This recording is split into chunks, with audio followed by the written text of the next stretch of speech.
శ్రీ గురుభ్యో నమః. శ్రీకృష్ణ పరబ్రహ్మణే నమః. శ్రీమద్ భాగవత మహాపురాణం నందలి దశమస్కంధంలోని ఉత్తరార్ధమునందు 3వ అధ్యాయము ప్రారంభము. ఈ అధ్యాయంలో జరాసంధుడు ప్రవర్షణగిరిని దహింపచేయుట, బలరామకృష్ణులు ద్వారకకు చేరుకొనుట, బలరాముని వివాహము, రుక్మిణీదేవి బ్రాహ్మణుని ద్వారా శ్రీకృష్ణునకు సందేశమును పంపుట మొదలగు విశేష విషయములను తెలుసుకుందాము. శ్రీశుకుడు పలికెను, పరీక్షిన్ మహారాజా, ఇక్ష్వాకు వంశమును ఆనందింపచేసే ఆ ముచుకుందుడు ఈ విధముగా కృష్ణానుగ్రహమును పొందెను. అనంతరము అతడు ఆ స్వామికి ప్రదక్షిణపూర్వకముగా నమస్కరించి గుహ నుండి వెలుపలికి వచ్చెను.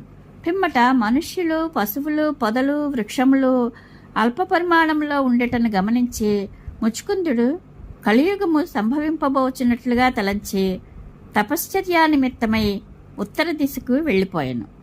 జితేంద్రియుడు అయిన ముచుకుందుడు శారీరక విషయములయందు నిరాసక్తుడై ఎట్టి సంశయములను లేనివాడై శ్రీకృష్ణ పరమాత్మని యందే తన మనస్సును లగ్నమనర్చెను. పిమ్మట అతడు తపశ్చర్యా నిరతితో గంధమాదన పర్వతమునకు చేరెను. అతడు ఆ పర్వత సమీపమున బదరికాశ్రమమునందు ప్రవేశించెను. అది నరనారాయణ మహర్షులకు నిలయము. శీతోష్ణాది ద్వంద్వములను సహించుచు అతడు ప్రశాంత మనస్కుడై శ్రీహరిని గూర్చి తపస్సు అనర్చెను. అనంతరము కృష్ణ భగవానుడు మధురాపురమునకు తిరిగి వచ్చెను. అప్పుడు ఆ నగరము కాళయవను సేనలచే ఆవృతమై ఉండెను.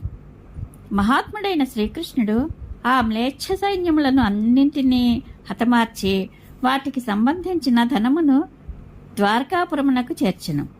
శ్రీకృష్ణుని ఆజ్ఞానుసారము ఎడ్లబండ్లపై మనుష్యుల ద్వారా ఆ ధనము ద్వారకకు చేర్చబడుచుండగా జరాసంధుడు 23 అక్షౌహిణుల సైన్యంతో మరలా 18వసారి వారిపై విరుచుకొని పడెను.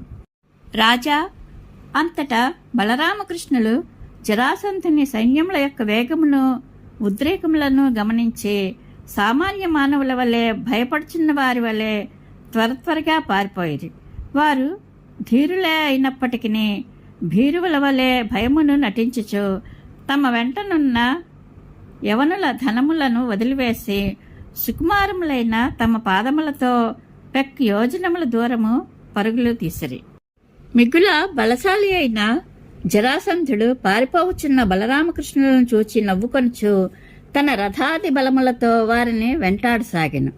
ఆ మహాత్ముల యొక్క శక్తి సామర్థ్యములను అతడు ఎరుగుడు కదా. అప్పుడు బలరామకృష్ణులు చాలా దూరము పరుగుడటతో మిగుల అలసిపోయిరి. పిమ్మట వారు మహోన్నతమైన ప్రవర్షణగిరి మీదకి చేరిరి. ఆ పర్వతముపై నిరంతరము వానలు కురియుచునే ఉండును. రాజా, బలరామకృష్ణులను వెంబడించుచూ వచ్చిన జరాసంధునకు వారు కనబడకుండిరి.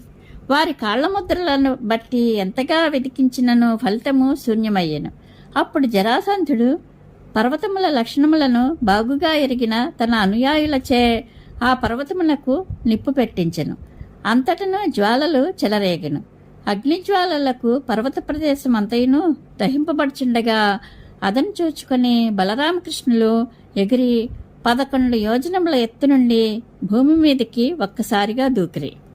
పరీక్షిన్ మహారాజా, జరాసంధుడు గాని అతని అనుయాయులు గాని ఆ యదువీరులు భూమి మీదకి దూకిన సంగతిని తెలుసుకునలేకపోయిరి. పిమ్మట ఆ సోదరులు ఇద్దరును సముద్ర మధ్యముననున్న ద్వారకాపురమునకు చేరిరి. అంతటా బలరామకృష్ణులు అగ్నిజ్వాలలకు దగ్ధమైపోయిందిరని జరాసంధుడు నిశ్చయించుకొనెను. పిమ్మట అతడు అపారమైన తన సైన్యమును తీసుకొని మగధ రాజ్యమునకు చేరెను. పరీక్షిన్ మహారాజా, సకల రాజలక్షణ శోభితుడు ఆనర్త దేశాధిపతి అయిన రైవతుడు తన కూతురు రేవతిని బ్రహ్మదేవుని ప్రేరణచే బలరామునకు ఇచ్చి వివాహము చేసెను. ఈ వృత్తాంతమును ఇదివరలోనే తెలిపితిని. మహారాజా, విదర్భదేశ మహారాజైన భీష్మకునకు కూతురుగా రుక్మిణీదేవి లక్ష్మీదేవి అంశతో జన్మించెను. ఆ కన్యకామణిని శ్రీకృష్ణ భగవానుడు స్వయంవర విధానమున పరిణయమాడెను. ఆ స్వయంవరములకు విచ్చేసిన ఛేది దేశాధిపతియగు శిశుపాలుని అతని పక్షమున గల సాల్వాది రాజులను తన పరాక్రమముతో జయించి శ్రీకృష్ణుడు అచటి వారు అందరూ చూచుచుండగా గరుత్మంతుడు అమృత కలశమున వలె రుక్మిణీదేవిని ఎత్తుకొని పోయాను. పరీక్షణ్ మహారాజు వచించెను. పూజ్య మహర్షి భీష్మకుని కుమార్తెయగు అందాల రాశి అయిన రుక్మిణీదేవిని శ్రీకృష్ణ పరమాత్మ రాక్షస వివాహ విధానమున చేపట్టినని వినియుంటిని. మహాత్మా అమేయ బలపరాక్రమ సంపన్నుడైన కృష్ణప్రభువు జరాసంధుని సాల్వాది మహారాజులను జయించి రుక్మిణీదేవిని ఎత్తుకుని పోయిన వృత్తాంతమును వినుటకు కుతూహలపడుచున్నాను. మహానుభావ, శ్రీకృష్ణుని దివ్య కథలు అత్యంత పవిత్రములు, మధురములు, లోకుల పాపములను రూపుమాపునట్టివి.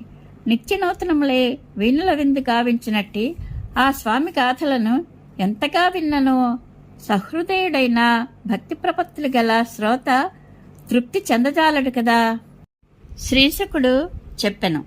పరీక్షణ్ మహారాజా, భీష్మక మహారాజు విదర్భదేశమునకు అధిపతి. ఆ మహాత్మనకు 5 కుమారులను 1 కుమార్తెయు కలిగిరి. ఆ కన్యకామణి సర్వాంగ సుందరి. ఆ 5 రుక్మి అనువాడు పెద్దవాడు. రుక్మరథుడు, రుక్మబాహువు, రుక్మకేశుడు, రుక్మమాలి అనువారు అతని తమ్ములు. సుశీలయగు రుక్మిణి వారి గారాల చెల్లెలు.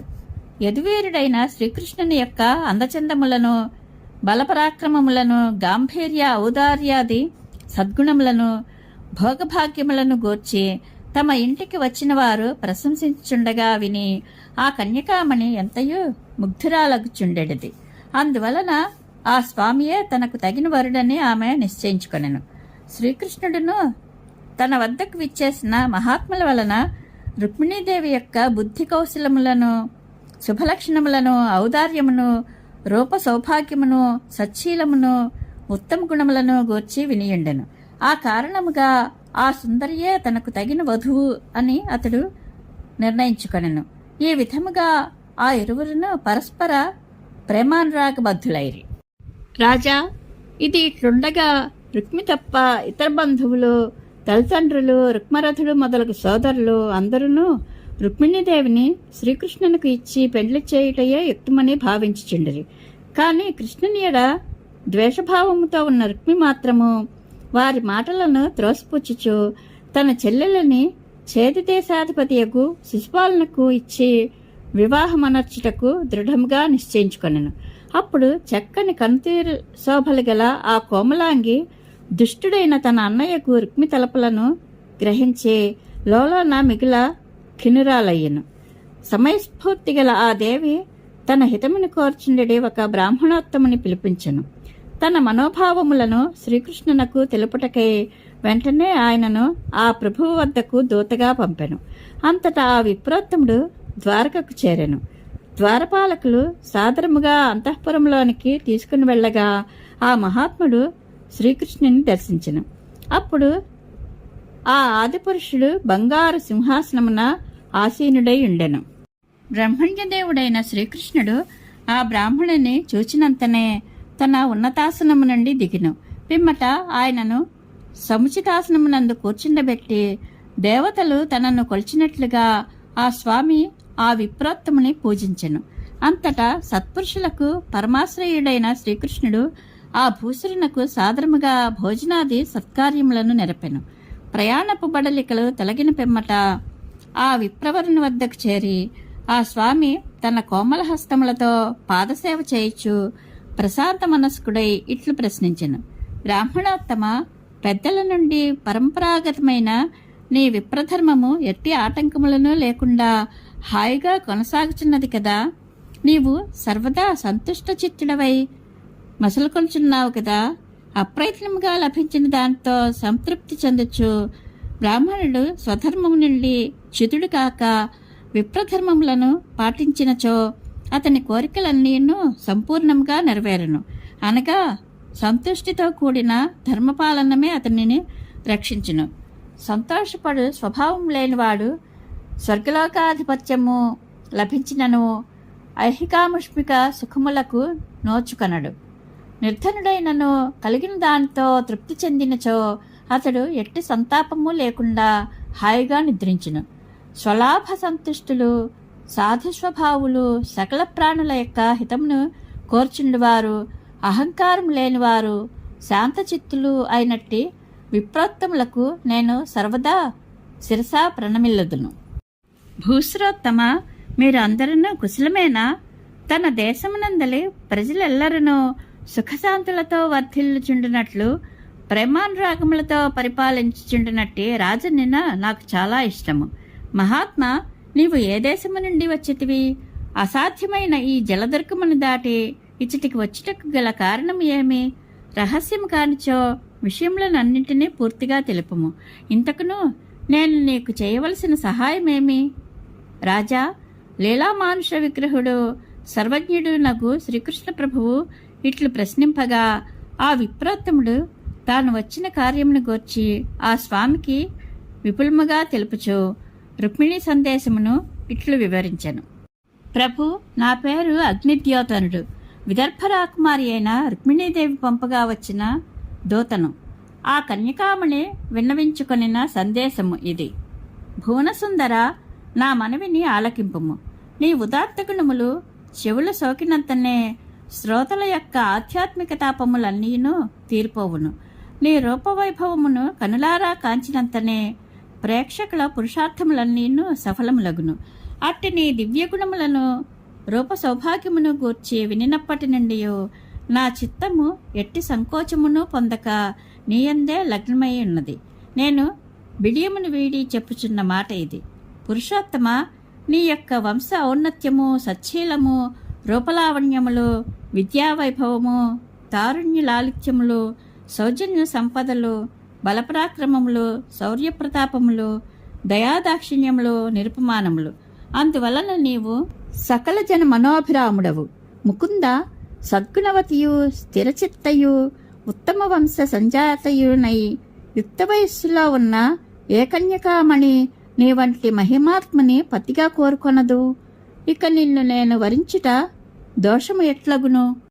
శ్రీకృష్ణ ప్రభు, నా మనస్సు నీకే అర్పితమైనది కనుక నీవే నా పతివి. నీవు ఇచ్చటికి వచ్చి నన్ను భార్యనుగా స్వీకరింపుము. అంబుజాక్ష, సింహమునకు చెందిన వస్తువుకై గోమాయువు ఆశపడినట్లుగా మహావీరుడవైన నీకు చెందవలసిన నన్ను మదాంధుడైన శిశుపాలుడు కోరుకొంచున్నాడు. అతడు నన్ను తాకకముందే నీవు నన్ను కొనిపొమ్ము. స్వామి, నేను నా జన్మజన్మల యందును వాపీకూప తటాకాది నిర్మాణములు, యజ్ఞయాగాది కర్మలు, పాత్రులైన వారికి దానధర్మములు, తీర్థస్నానాది నియమపాలనము, కృచ్ఛ చాంద్రాయణాది వ్రతములు, దేవతలు, భూసురులు, గురువులు మొదలగు వారికి అర్చనలు, సకల ప్రాణుల హితమునకై పాటుపడుట మొదలగు వాటిని సర్వేశ్వరుడైన ఆ శ్రీహరిని భర్తగా కోరియే ఆచరించి ఉన్నచో వెంటనే శ్రీకృష్ణుడు వచ్చి నన్ను చేపట్టునుగాక. దమఘోషుని పుత్రులగు శిశుపాలాదులు నన్ను తాకకుందురుగాక. వీరశిరోమణి, నీవు అపరాజితుడవు. రేపు వివాహ ముహూర్తమునకు ఒక దినము ముందుగానే నీవు ససైన్యముగా రహస్యముగా విదర్భదేశమునకు విచ్చేయము. నీ పరాక్రమముతో శిశుపాల జరాసంధాదుల బలములను కకావికల నర్చి పరాక్రమమునే కట్నముగా చెల్లించి రాక్షస వివాహ పద్ధతిలో నన్ను పరిణయమాడము. రుక్మిణి, నీవు మహాసౌధము లోపల ఎక్కడనో ఉందువు గదా, అట్టి స్థితిలో నిన్ను తీసుకుని వచ్చుట సాధ్యమా? ఒకవేళ నేను అచటికి వచ్చి నిన్ను తీసుకొని వచ్చినప్పుడు కావలివారు నీ బంధువులైన యోధులు నన్ను అడ్డుకొందరు కదా, అప్పుడు నేను వారిని చంపవలసి వచ్చును కదా అని నీవు భావించినచో ఓ కమలనైనా తగిన ఉపాయమును చెప్పెదను వినుము. వివాహమునకు ముందటి దినమున కులదేవత యాత్ర చేయుట మా వంశాచారము. అందువలన నగరము వెలుపలనున్న గౌరీదేవికి మ్రొక్కుటకై పెండ్లికి ముందుగానే నన్ను మా వారు పంపుదురు. ఆ విధముగా నేను పట్టణము బయటికి వచ్చి విశ్వనాథుని సతియగు గౌరీదేవికి మ్రొక్కులు చెల్లింతును. ఆ సమయమున నీవు అచ్చటికి వచ్చి నీ శౌర్యమును శుల్కముగా చెల్లించి రాక్షస వివాహ పద్ధతిగా పరిణయమాడుటకై నన్ను తీసుకుని పొమ్ము. స్వామి, మహాత్ములు తమ అజ్ఞానము తొలగుటకై ఉమాపతియగు శంకర్ని రీతిగా నీ పాదపద్మములయందలి ధూళికణములలో స్నానమాచరించుటకే కోరుకొందురు. అట్టి మహనీయుడవైన నీ కృపతో నీ పాదధూళి ప్రసాదమును పొందకపోయినచో కఠోరమగు వ్రతదీక్షను వహించి శరీరమును శుష్కింపజేసి ప్రాణములను విడిచిపెట్టదను. ఈ జన్మలో కాకున్నను 100 జన్మలకైనను నీ అనుగ్రహము తప్పక లభించి తీరును. బ్రాహ్మణోత్తముడు పలికెను. రుక్మిణీ సందేశమును వినిపించిన పిమ్మట ఆ బ్రాహ్మణుడు కృష్ణునితో ఇట్లనెను. యదువంశ శిరోమణి, నేను రుక్మిణీదేవి నుండి తీసుకుని వచ్చిన గుప్త సందేశము ఇదియే. దీనిని బాగుగా ఆలోచించి ఈ విషయమున అనంతర కార్యమును నిర్వహింపము. ఇది శ్రీమద్భాగవత్ మహాపురాణమునందలి దశమస్కంధంలోని ఉత్తరార్థమునందు 3వ అధ్యాయము సంపూర్ణము. శ్రీకృష్ణానుగ్రహ ప్రాప్తిరస్తు. శుభం భూయాత్.